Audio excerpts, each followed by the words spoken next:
आप देख रहे हैं देश के नंबर 1 चैनल का नंबर 1 शो कच्चा चिट्ठा। आपके साथ मैं हूं सबीना तामंग देशमुख। कच्चा चिट्ठा में आज हम आपको पुतिन के परमाणु बम का रियल पिक्चर दिखाने वाले हैं, लेकिन उससे पहले देखिए पुतिन की लौह सेना की ये पहली झलक। हार से बचने के लिए अब रूस के राष्ट्रपति व्लादिमीर पुतिन रूस की नई आयरन मैन आर्मी उतारने जा रहे हैं। ये पुतिन की वो सेना है जो जंग के दौरान भारी तबाही मचा सकती है। आखिर क्या है पुतिन की आयरन मैन आर्मी, इस स्पेशल रिपोर्ट के जरिए आप जरूर देखें।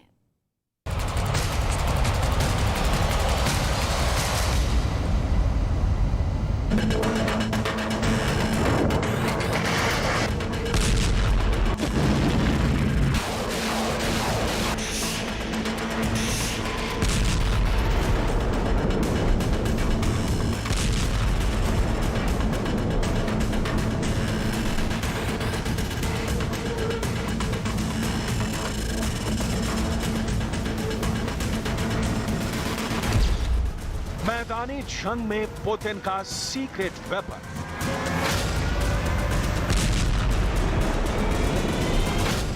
जंग में कहर बरसाएगा पुतिन का super soldier.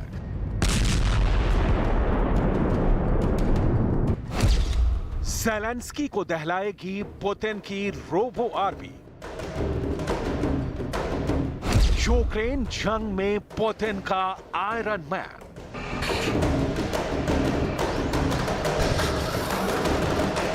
Film iron man में आपने फिल्म के हीरो को आयरन मैन सूट पहनते और फिर अपने हैरत अंगेज एक्शन से विलन के छक्के छोड़ाते तो देखा होगा, लेकिन अब ये आयरन मैन रियल लाइफ से बाहर निकलकर जल्द ही रियल लाइफ में भी नजर आने वाला है।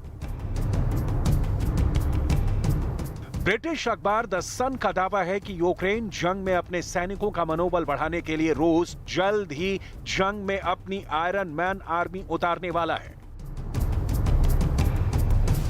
खबर के मुताबिक रूस ने अपने सैनिकों के लिए ऐसे एक्सोस्केलेटन सूट का निर्माण किया है जिन्हें पहनने के बाद वो किसी सुपर सोल्जर जैसे बन जाएंगे। एक्सोस्केलेटन सूट जिसे पहनने के बाद रूस के सैनिक किसी आयरन मैन की तरह नजर आएंगे।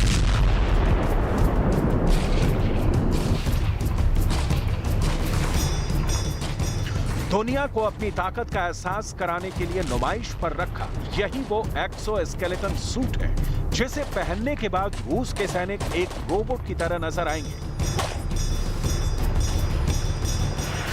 दरअसल हाईटेक आयरन मैन का ये एक्सोस्केलेटन सूट एक ऐसा कवच है जिसको पहनने के बाद रूस के सैनिकों को निशाना बनाना नामुमकिन हो जाएगा। ये सूट सैनिकों को कड़ी सुरक्षा, बेहद मजबूती, सटीकता और मुश्किल इलाकों में तेजी और लंबी दूरी तक चलने की क्षमता प्रदान करता है।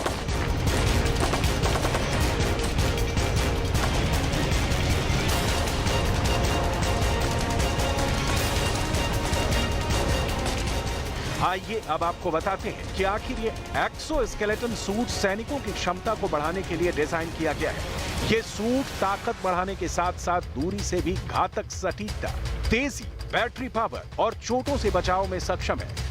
सूट के डिजिटल हेलमेट की बदौलत सैनिक को उसके टारगेट की सटीक जानकारी मिलती है। ये सूट पहनकर सैनिक भारी वजन के साथ लंबी दूरी तय कर सकता है और अपनी असॉल्ट गन से दूर मौजूद अपने टारगेट पर भी सटीक निशाना लगा सकता है। इस सूट का इनबिल्ट हाइड्रोलिक सिस्टम सैनिकों को भारी सामान ढोने की ताकत देता है। इतना ही नहीं, इस एक्सोस्केलेटन सूट के बूट भी जंग के दौरान सैनिकों के पांवों को गोली, माइन और आग से बचाने में मददगार साबित होंगे।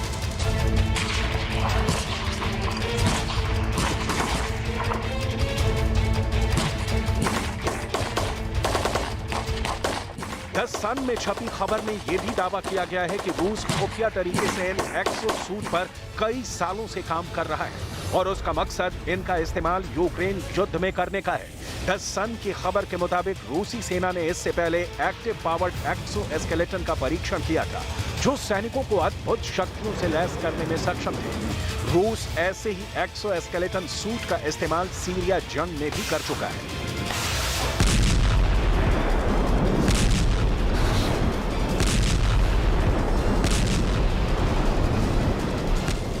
इस आयरन मैन सूट को डिजाइन करने वाली रूसी कंपनी एक्सो सॉल्यूशंस का कहना है कि अब रूस की स्पेशल फोर्सेज उनके इस सूट में काफी दिलचस्पी दिखा रही हैं। कंपनी के मुताबिक वो जल्द ही अपने एक्सो एस्केलेटन सूट का जंग के लिए ट्रायल शुरू करने वाली है। एक्सो सॉल्यूशंस का कहना है कि वो हर महीने 50 एक्सो एस्केलेटन सूट बना रही है और अगर जरूरत पड़ती है तो वो अपनी उत्पादन क्षमता को कई गुना बढ़ा सकती है। मतलब साफ है कि रूस के राष्ट्रपति पुतिन यूक्रेन जंग के दौरान अपने सैनिकों के गिरते मनोबल को उठाने के लिए जल्दी ही इन एक्सो स्केलेटन सूट को यूक्रेन के मैदान जंग में भेजने वाले हैं।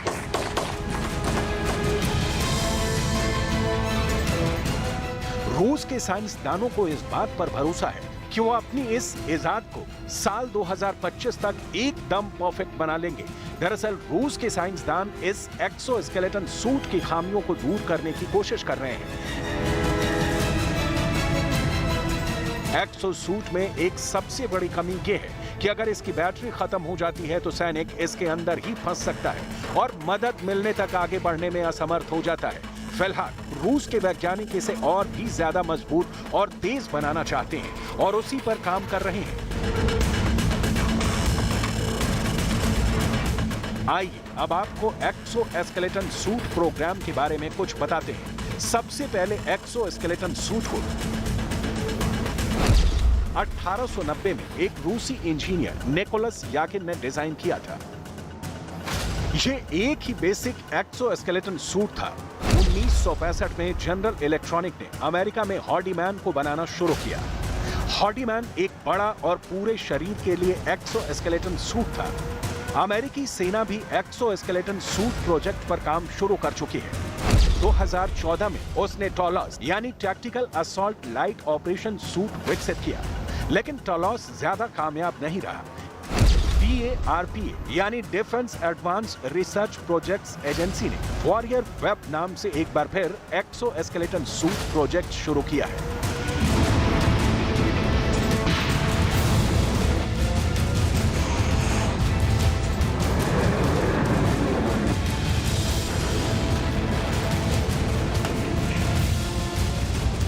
बम धमाके की परवाह न कर मैदान में चलता एक शख्स कुछ कदम आगे एक बार फिर एक और धमाका होता है, लेकिन काले रंग का सूट पहने ये शख्स रुकता नहीं बल्कि आगे बढ़ता रहता है। ऐसा लगता है कि इन धमाकों का उस पर जरा भी असर नहीं हुआ है। दरअसल ये रूस का डिजाइन किया गया रैटनिक कॉम्बैट सूट है। रैटनिक और एक्सो एस्केलेटन सूट के बीच बस ये फर्क है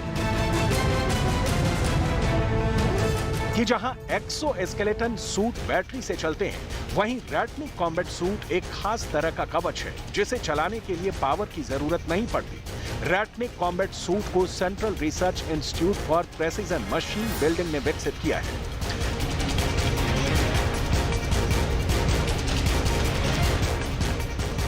कार मेकिंग इंडस्ट्री में इसी तरह के बिना पावर वाले सूट पहले से ही इस्तेमाल किए जा रहे हैं, जो कर्मचारियों की मांसपेशियों के दर्द से छुटकारा दिलाने में मदद करते हैं।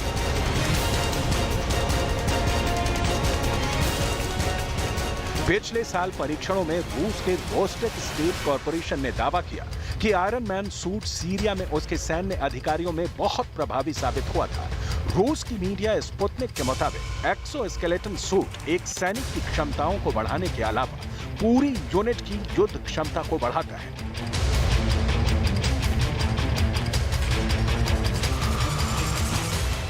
अब इसे आप आयरन मैन कहें, रोबोकॉप या फिर सुपर सोल्जर, मतलब साफ है कि रूस इसका इस्तेमाल यूक्रेन जंग में करने वाला है। जाहिर सी बात है कि जब पुतिन का आयरन मैन मैदानी जंग में उतरेगा तो वो यूक्रेन के राष्ट्रपति वोलोदिमीर ज़ेलेंस्की की परेशानियां ही बढ़ाएगा।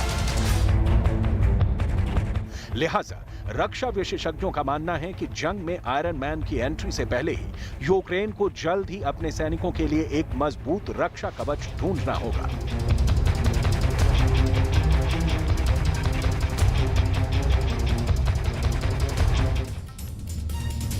प्रेसिडेंट पुतिन G20 समिट में हिस्सा नहीं लेंगे क्योंकि इंडोनेशिया के बाली में होने वाले इस समिट में पुतिन पर जानलेवा हमला होने की आशंका है। यह दावा क्रेमलिन के करीबी एक कमेंटेटर ने किया है, जिसमें कहा गया कि अमेरिका, ब्रिटेन या यूक्रेन की खुफिया एजेंसियां पुतिन पर हमला कर सकती हैं। खैरसॉन की हार से हाहाकार के बीच पुतिन का किसी अंतर्राष्ट्रीय मंच से किनारा करना किस ओर इशारा कर रहा है, स्पेशल रिपोर्ट देखिए, समझने में आपको मदद मिलेगी।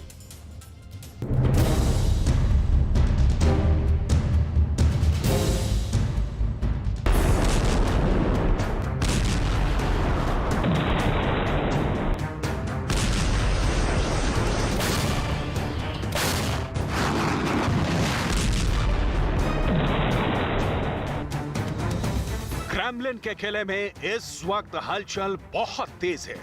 रूस के राष्ट्रपति व्लादिमीर पुतिन के लिए खेरसॉन से बुरी खबर आई है। टॉप कमांडर्स के फोन लगातार बज रहे हैं। पुतिन दफ्तर में बैठे सुरक्षा एजेंसियों के चीफ से डिस्कस कर रहे हैं क्योंकि खेरसॉन में रूस की हार का मतलब बहुत बड़ा है।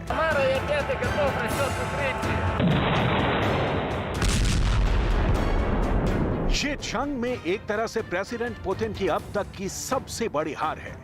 पुतिन के लिए सच पचा पाना थोड़ा मुश्किल होगा क्योंकि सच यही है कि खेरसॉन के दक्षिण हिस्से की जंग रूस हार चुका है। रूस की बलशाली सेना यूक्रेन की छोटी लेकिन धारदार सेना के सामने टिक नहीं पाई।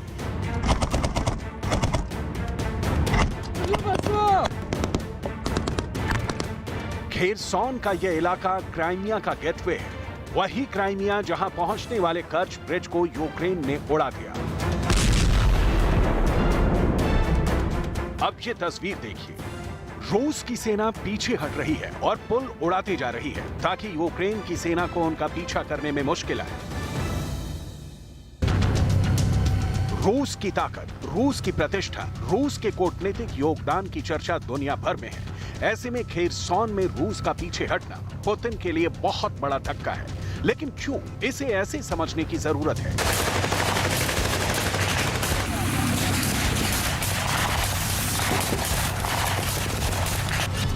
खेरसॉन, डोनेट्स्क, लुहांस्क, ज़ापोरिज़िया, ये चार यूक्रेन के वो इलाके हैं जिस पर पुतिन ने कब्जे का ऐलान किया था। रूस ने उस वक्त इन चारों इलाकों के लिए कहा था कि इन पर किसी भी तरह का अटैक रूस पर अटैक होगा। और अब रूस के रक्षा मंत्री सर्गेई शोइगु ने अपने सैनिकों को खेरसॉन के पास नेप्रो नदी के दक्षिणी तट से हट जाने को कहा है।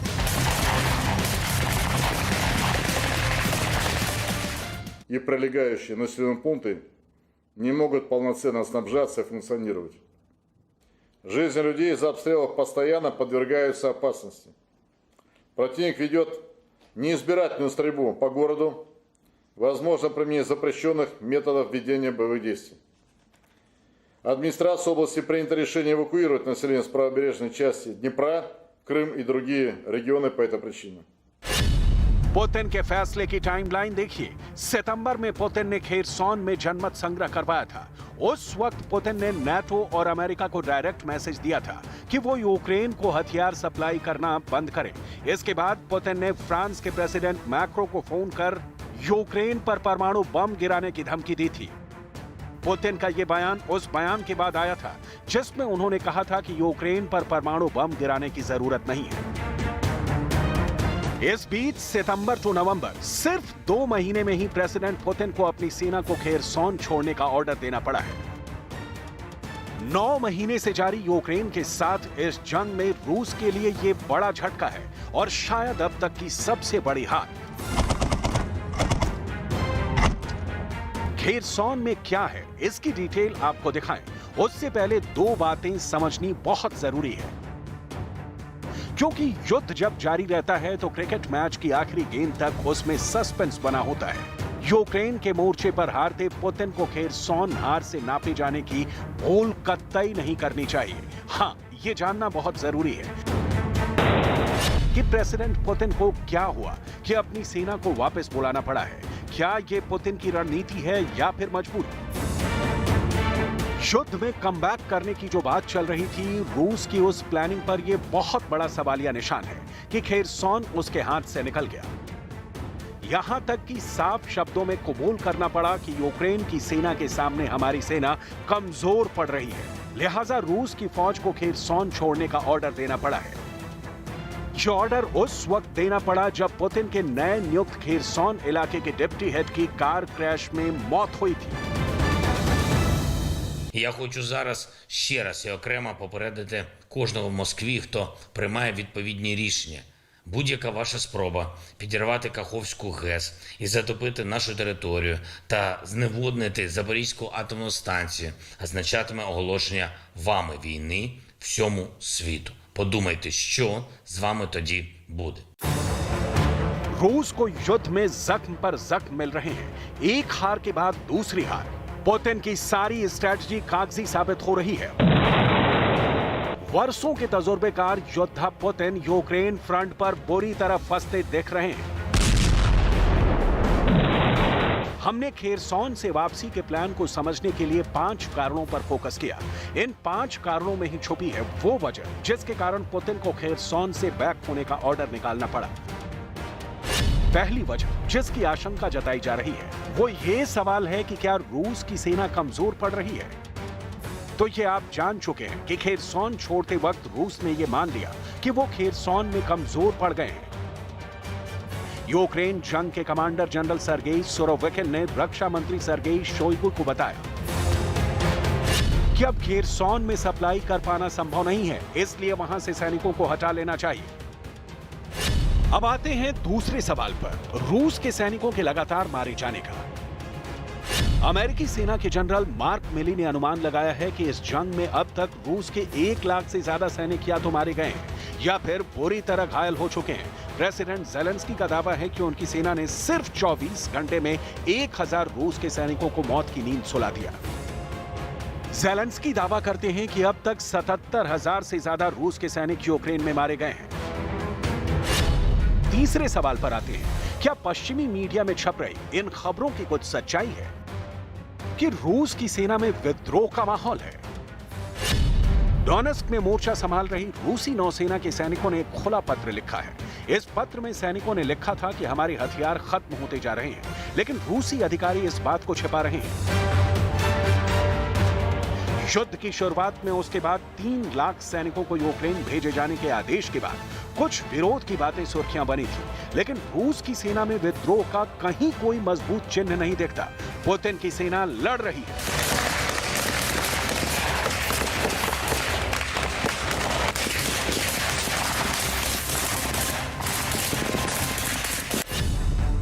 अब वो चौथा सवाल कि पुतिन ने खेरसॉन से वापसी का आदेश क्यों दिया। क्या पुतिन दुनिया भर में हो रही अपनी आलोचना के कारण कदम पीछे खींच रहे हैं? माना जा रहा है कि जंग से अपने कदम पीछे खींचकर रूस अब खुद को अच्छा दिखाने की कोशिश कर रहा है। खेरसॉन से सेना वापस बुलाने के फैसले को जनरल सुरोविकिन ने कठिन फैसला कहा है। इस जंग को लेकर आलोचना का सामना कर रहे रूसी राष्ट्रपति पुतिन ने G20 समिट में भी न जाने का फैसला लिया। यह समिट 15 नवंबर से इंडोनेशिया के बाली में होने जा रही है। इसमें अमेरिकी राष्ट्रपति बाइडेन समेत दुनिया भर के नेता आएंगे। पुतिन दुनिया के इन नेताओं का सामना नहीं करना चाहते हैं। यूक्रेन में जमीन पर कमबैक करने के पहले पुतिन किसी से नहीं मिलना चाहते। यूक्रेन का मोर्चा उनके योद्धा वाली इमेज पर कहीं बट्टा न लगा दे, लिहाजा पुतिन एक्टिव है, सुपर एक्टिव। वैसे भी युद्ध के मैदान में कोई फैसला अंतिम फैसला नहीं होता। मैदान में जवान और हथियार दोनों जब तक ताकतवर हैं, टिके रहेंगे। खेरसॉन में पुतिन की सेना कमजोर साबित हुई है, तो क्या पुतिन के दिमाग में कोई प्लान पक रहा है क्या? चेचन लीडर रमजान कादिरोव का कहना है कि जनरल सुरोविकिन ने एक वास्तविक सैन्य नेता की तरह काम किया है और वो किसी भी आलोचना से डरते नहीं है।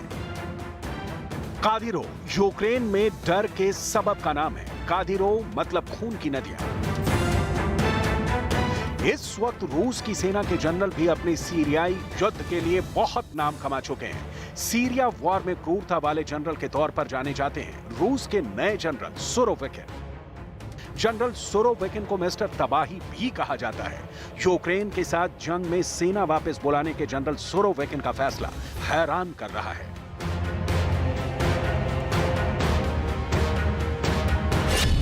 बहरहाल वो पांचवा सवाल कि खेरसॉन इतना अहम था रूस के लिए, तो पुतिन ने सेना को वापस लौटने का ऑर्डर क्यों दिया?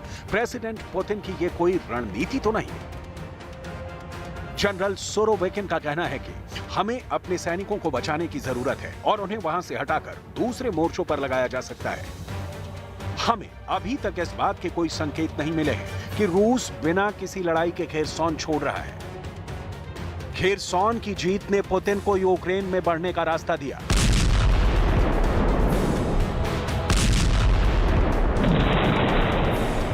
खेरसॉन की जीत ने पुतिन को ब्लैक सी पर पकड़ में और इजाफा किया। खेरसॉन की जीत ने पुतिन को यूक्रेन की इकोनॉमी पर चोट करने का मौका दिया। खेरसॉन पोर्ट पर पुतिन ने कब्जा कर लिया, प्रतिष्ठा बढ़ी, लेकिन अब यह खेरसॉन रूस के हाथ से निकल चुका है। मॉस्को से ऑर्डर आया है, come back army. Kherson Ukraine का एक बहुत अहम क्षेत्र है, यूक्रेन की अर्थव्यवस्था का एक अहम हिस्सा। असल में खेरसॉन नीपर नदी और ब्लैक सी से जुड़ा हुआ है।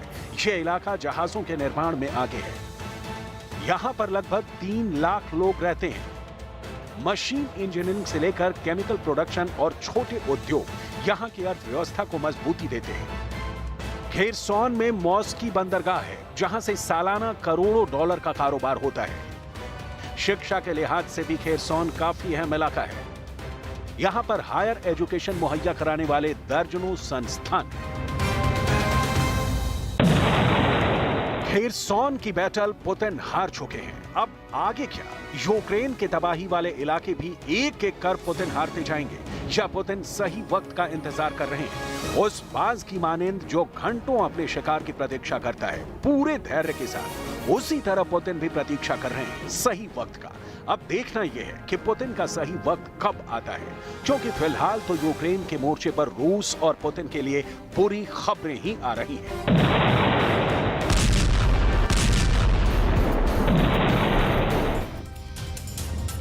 खेरसॉन की हार से पुतिन का गुस्सा हाई है। पुतिन के गुस्से से दुनिया डरी सहमी हुई है, क्योंकि यूक्रेन युद्ध में हार से बचने के लिए पुतिन परमाणु बटन भी दबा सकते हैं।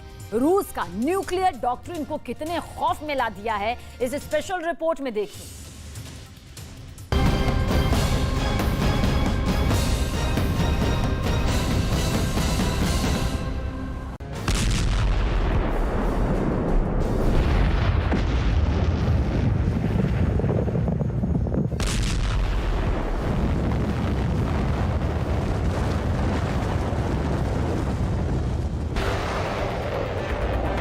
क्या यूक्रेन युद्ध अब परमाणु युद्ध में बदलने वाला है?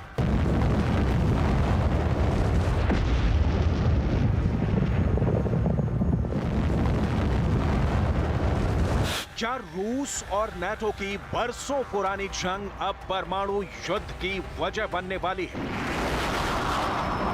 ये सवाल पूरी दुनिया को डरा रहा है। दुनिया भर के अखबार परमाणु युद्ध से जुड़ी हेडलाइन से भरे हुए हैं। सबसे पहले न्यूक्लियर वॉर को लेकर छपी इंटरनेशनल हेडलाइन जान लीजिए, क्योंकि परमाणु युद्ध की टिक टिक काफी करीब पहुंच गई। अमेरिका के अखबार द हिल के इस हेडलाइन को पढ़िए। इसमें मोटे मोटे अक्षरों में लिखा है, पुतिन यूक्रेन में विनाशकारी कार्रवाई कर सकते हैं। विनाशकारी कार्रवाई का सीधा मतलब परमाणु प्रहार।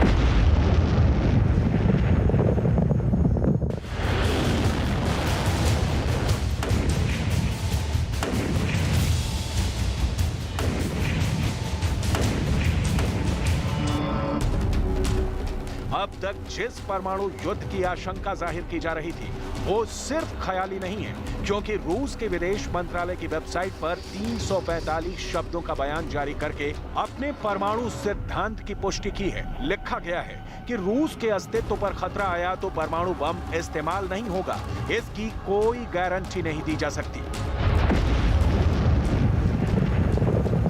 यूक्रेन युद्ध में रूस को मात मिल रही है।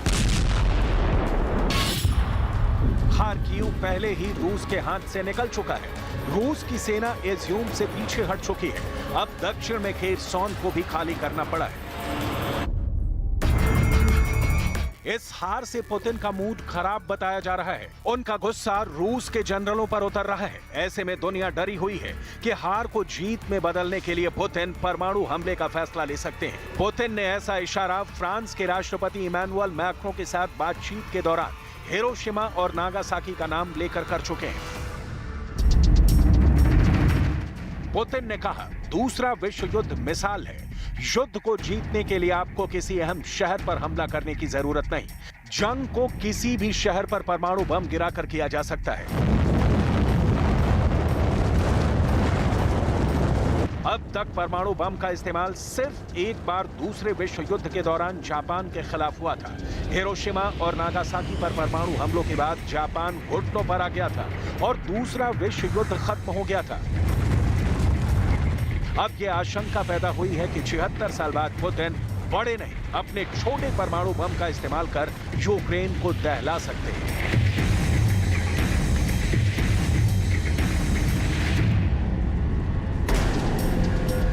छोटे एटम बम रूस के सबसे महाविनाशक हथियारों में से एक है। टैक्टिकल न्यूक्लियर वेपन को रूस ने शीत युद्ध के दौरान बनाया था। रूस के टैक्टिकल न्यूक्लियर बम को एयरक्राफ्ट से गिराया जा सकता है और यूक्रेन के शहरों को बर्बाद किया जा सकता है। रूस के छोटे परमाणु बमों को पारंपरिक मिसाइलों पर लोड किया जा सकता है। मिसाल के तौर पर इस्कंदर मिसाइलों के जरिए टैक्टिकल न्यूक्लियर वेपन से 500 किलोमीटर की दूरी तक दुश्मन देश में निशाना बनाया जा सकता है। यही नहीं, रूस के पास ऐसे मिसाइल सिस्टम भी हैं जो पनडुब्बी या युद्धपोत से लॉन्च किए जा सकते हैं। इन पर भी टैक्टिकल न्यूक्लियर वेपन फिट बैठते हैं। रूस की कैलिबर मिसाइल SN-30 समंदर में पनडुब्बी या जहाज से लॉन्च की जा सकती है और ये 1500 से 2500 किलोमीटर दूर तक निशाने को भेज सकता है।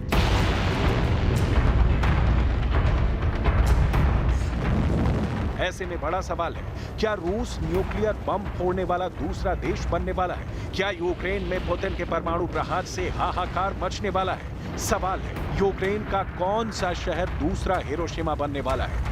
यूक्रेन का कौन सा महानगर दूसरा नागासाकी बनने वाला है? क्योंकि दुनिया भर के अखबारों में पुतिन के परमाणु हमले की आशंका हेडलाइन बनी हुई है।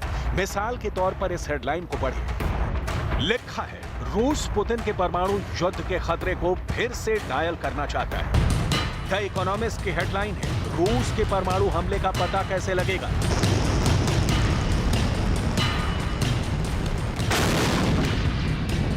द गार्डियन की हेडलाइन है, रूस अगर यूक्रेन पर परमाणु हमला करता है तो पैनिक से बचने के लिए पश्चिम क्या प्लान बना रहा है?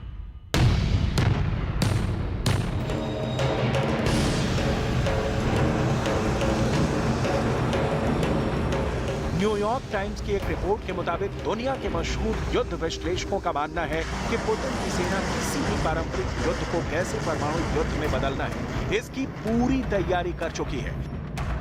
यूक्रेन में अभी जो युद्ध चल रहा है उसे कैसे परमाणु युद्ध की शक्ल देनी है, इसका अभ्यास कर चुकी है। पुतिन की सेना दुनिया को दिखा चुकी है धरती से रूस कैसे परमाणु हमला कर सकता है, हवा में रूस के न्यूक्लियर बॉम्बर कैसे परमाणु बम गिराएंगे, समंदर की लहरों से कैसे रूस के युद्धपोत परमाणु मिसाइल दागकर तबाही लाएंगे, समंदर के अंदर मौजूद परमाणु पनडुब्बी से रूस की सेना कैसे न्यूक्लियर अटैक कर सकती है।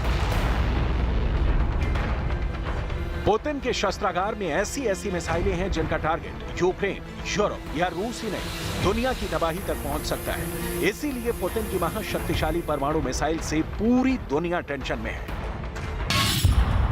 विशेषज्ञों की माने तो रूस ने 1500 परमाणु हथियार हमले के लिए तैनात भी कर दिए हैं। पूरी दुनिया वाकिफ है कि पुतिन के शस्त्रागार में सबसे अधिक परमाणु हथियार हैं। दुनिया का सबसे बड़ा परमाणु बम है जिसे ना तो अमेरिका नजरअंदाज कर सकता है और ना ही यूरोप। लेकिन राहत की बात यह है कि अमेरिका का दावा है कि पुतिन जब परमाणु हमले का आदेश देंगे और रूस की न्यूक्लियर फोर्स एक्शन में आएगी, उस वक्त रूस में हो रही न्यूक्लियर अटैक की हलचल की जानकारी अमेरिका को मिल जाएगी, क्योंकि अमेरिका के स्पेशल सैटेलाइट का फोकस रूस की सैन्य गतिविधियों पर होगा और रूस के न्यूक्लियर हथियार जब स्टोर साइट से लॉन्च साइट पर ले जाए जाएंगे, उस वक्त अमेरिका को पता लग जाएगा कि रूस परमाणु हमला करने जा रहा है। कैम्ब्रिज विश्वविद्यालय में centre for the study of existential risk के पॉल एनग्राम के मुताबिक पुतिन के परमाणु हमले से पहले 5 संकेत दिखने शुरू हो जाएंगे। पहला संकेत, रूस साइबर अटैक करेगा। दूसरा संकेत, पुतिन के परमाणु हमलों की चेतावनी और बढ़ जाएगी। तीसरा संकेत, रूस के परमाणु मिसाइल बंकरों में आवाजाही बढ़ जाएगी। चौथा संकेत, रूस की न्यूक्लियर फोर्स मोर्चा संभाल लेगी। और पांचवा संकेत, रूस के काला सागर बेड़े में फैलाव हो जाएगा। अगर नाटो के न्यूक्लियर वॉर एक्सरसाइज के बाद पुतिन परमाणु युद्धाभ्यास का फैसला लेते हैं तो युद्धाभ्यास के दौरान ये पांचों संकेत दिखने शुरू हो जाएंगे, जो परमाणु युद्ध की अनहोनी को काफी करीब पहुंचा देंगे। CIA के डायरेक्टर की यह चिंता दुनिया को इसलिए जायज लग रही है क्योंकि रूस के परमाणु प्रेम से पूरी दुनिया वाकिफ है। पुतिन के शस्त्रागार में सबसे अधिक परमाणु हथियार हैं। रूस के परमाणु तहखाने में दुनिया का सबसे बड़ा परमाणु बम है। पुतिन के शस्त्रागार में ऐसी मिसाइलें हैं जिनका टारगेट यूक्रेन, यूरोप या रूस ही नहीं दुनिया की तबाही तक पहुंच सकता है। इसीलिए पुतिन की महाशक्तिशाली परमाणु मिसाइल से पूरी दुनिया टेंशन में है। FS यानी फेडरेशन ऑफ अमेरिकन साइंटिस्ट के मुताबिक रूस के पास में 5,977 परमाणु हथियार हैं। इनमें से 1,500 रिटायर होने वाले हैं या पुराने हो जाने के चलते जल्द ही उन्हें तबाह कर दिया जाएगा। बाकी के 4,500 हथियारों को स्ट्रेटेजिक न्यूक्लियर वेपन माना जाता है। इनमें बैलिस्टिक मिसाइलें और रॉकेट शामिल हैं जो लंबी दूरी तक मार कर सकते हैं। यही वो हथियार हैं जिन्हें परमाणु युद्ध के साथ जोड़कर देखा जाता है। इनमें से 1185 परमाणु हथियारों को रूस ने अपने इंटरकॉन्टिनेंटल बैलिस्टिक मिसाइल्स में लगाया हुआ है। 800 परमाणु बम पनडुब्बी से दागे जाने वाली बैलिस्टिक मिसाइलों में लगाया है और 580 परमाणु बम न्यूक्लियर बॉम्बर से हवा में दागे जाने वाले हैं।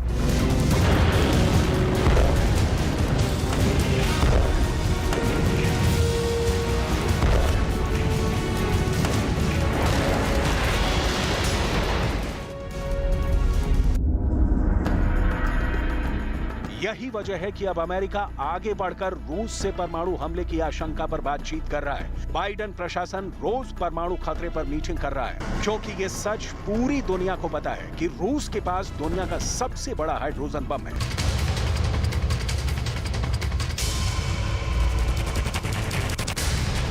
पुतिन के परमाणु बमों का तोड़ दुनिया के किसी भी देश के पास मौजूद नहीं है। और पुतिन के ऑफिस ने खुल्ला बोल दिया है कि रूस के अस्तित्व पर खतरा आया तो परमाणु बम इस्तेमाल नहीं होगा। इसकी कोई गारंटी नहीं दी जा सकती। वॉर जोन में हालात दिन ब दिन गंभीर होते जा रहे हैं। रूस पहले से ही इस बात की चेतावनी जारी कर चुका है कि उसके कयामत बरपाने वाले हथियार किसी भी वक्त दुश्मन के ठिकानों को टारगेट कर सकते हैं। जवाब में अमेरिका नेवी ने भी ग्लोबल स्ट्राइक की तैयारी शुरू कर दी है। अमेरिका के इस प्लान के तहत अब वो ऐसी मिसाइलों को एक्टिव करने के मोड में लाने वाला है जो हजारों मील प्रति घंटे की रफ्तार से दुनिया के किसी भी कोने में हमला करने की ताकत रखती है।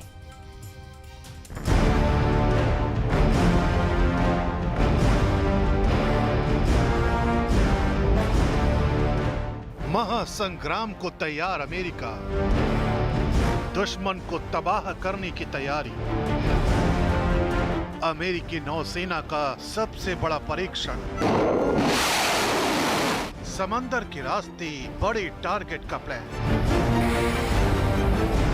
रूस और यूक्रेन में चल रही जंग दुनिया को यह मैसेज दे रही है कि किसी भी वक्त इस जंग का दायरा बढ़ सकता है। किसी भी वक्त ये जंग तीसरे विश्व युद्ध की शक्ल ले सकती है।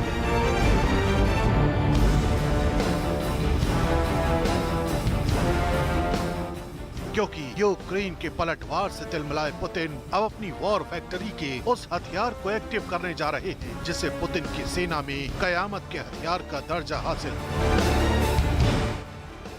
सरमात 2 नाम की इस मिसाइल का रूस की सेना जल्द ही परीक्षण कर सकती है। यही वजह है कि पुतिन के इस ताकतवर हथियार के जवाब में अब अमेरिकी नौसेना ऐसी हाइपरसोनिक मिसाइलों को एक्टिव करने में जुट गई है जिन मिसाइलों को बटन दबाते ही दुनिया के किसी भी कोने में फायर किया जा सकता है।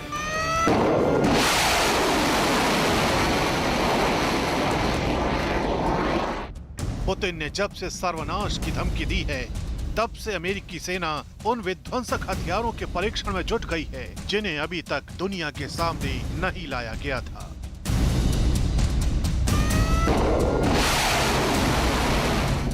दावा किया जा रहा है कि अमेरिकी नौसेना 36 हाइपरसोनिक मिसाइलों से लैस युद्धपोत किसी भी वक्त जंग के लिए तैयार कर रही है। ये ऐसी हाइपरसोनिक मिसाइलें हैं जो करीब 21,000 किलोमीटर प्रति घंटा की रफ्तार से दुनिया के अलग अलग ठिकानों को टारगेट कर सकती हैं। इन हाइपरसोनिक मिसाइलों को ले जाने के लिए अमेरिका के सबसे हाईटेक युद्धपोत ज़ुमवाल्ट को अपग्रेड किया जा रहा है। दावा किया जा रहा है कि अमेरिका ऐसे 3 युद्धपोतों की तैनाती करने जा रहा है। हर एक युद्धपोत पर 12 हाइपरसोनिक मिसाइलों को तैनात किया जाएगा। अमेरिकी नेवी के ज़ुमवाल्ट युद्धपोत को बूस्ट ग्लाइड हथियारों को ले जाने के लिए एक्टिव किया जा रहा है, यानी ऐसे हथियार जो खुद इतने तेज हैं कि इनका शिकार किया जाना असंभव होता है। दावा किया जा रहा है कि ज़ुमवाल्ट को अब इस तरह से अपग्रेड किया जा रहा है कि इस पर एक की जगह 87 इंच के 4 ट्यूब हाउस बनाए जा रहे हैं, जिनमें से हर एक ट्यूब हाउस में 3 मिसाइलों को लैस किया जा सकता है।